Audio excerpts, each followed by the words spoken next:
Zootopia 2, Legend of the Shadows.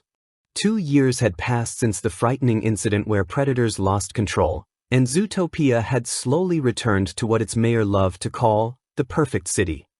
Life seemed peaceful again. But deep beneath that peace, something strange was happening, something no one could explain. Officer Judy Hopps noticed it first. Not because she was the smallest officer, but because she paid attention to the smallest details. Cases of crime had decreased, but the number of animals disappearing had risen sharply. Small creatures, raccoons, skunks, beavers, vanished without warning. Judy stood in the police office staring at a board filled with missing reports when Nick Wilde walked in with a cup of cheap coffee.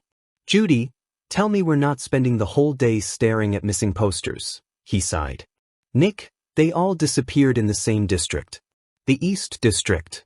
Nick stopped joking. The East District was old, dusty, full of abandoned buildings and forgotten factories. It was the kind of place where even the bravest animals avoided going after sunset. But Judy and Nick went anyway. When they arrived at the last known location of the latest missing animal, an abandoned warehouse, they heard strange hissing sounds inside.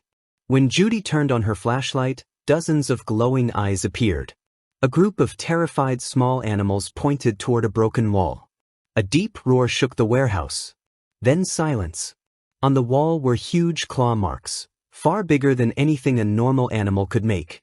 The next day, Chief Bogo refused to approve an investigation. "We're not causing panic again," he insisted. But Judy and Nick knew something dangerous was happening. So they investigated secretly. Their search led them to an old scientific facility shut down years ago. Inside, the building was filled with cages, broken screens, and dusty documents. Judy managed to power up an old computer and uncover a file titled Shadow Project, Phase 3.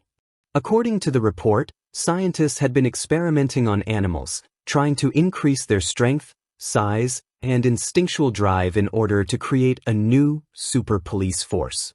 But something went horribly wrong. Before they could read more, alarms blasted.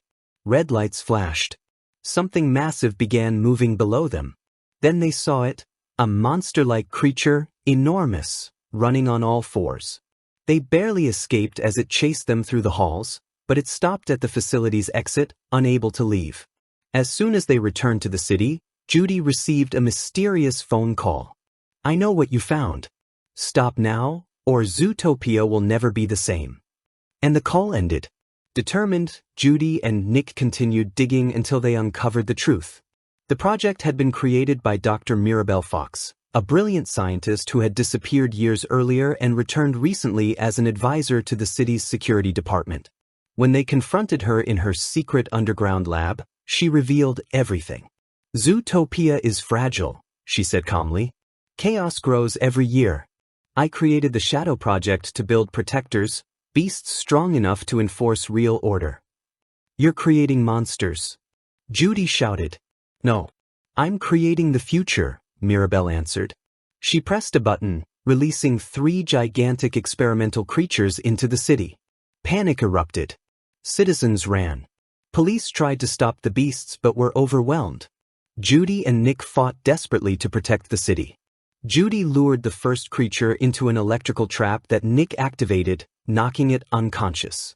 Then they used every trick they knew to slow down the remaining monsters while Nick rushed into a control center to shut down Mirabelle's system. When Nick finally shut the network down, the beasts began to calm, losing the unnatural aggression. Mirabelle tried to escape across rooftops, but slipped. Nick caught her at the last second. She stared at him shocked. "You should have let me fall," she said. Nick shook his head. "That's not how Zootopia works. Everyone gets a second chance." She surrendered. Weeks later, the city slowly returned to normal. Scientists worked to reverse the effects on the animals. Mirabelle was held in a secure facility. Judy and Nick stood on a bridge overlooking the sunrise, exhausted but proud. "You know," Nick said, "we're a pretty good team." "I know," Judy replied. "Think we'll ever get a normal case?"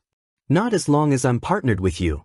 They laughed as the sun rose over Zootopia, a city still full of mysteries, but safer because of 2 heroes who never gave up.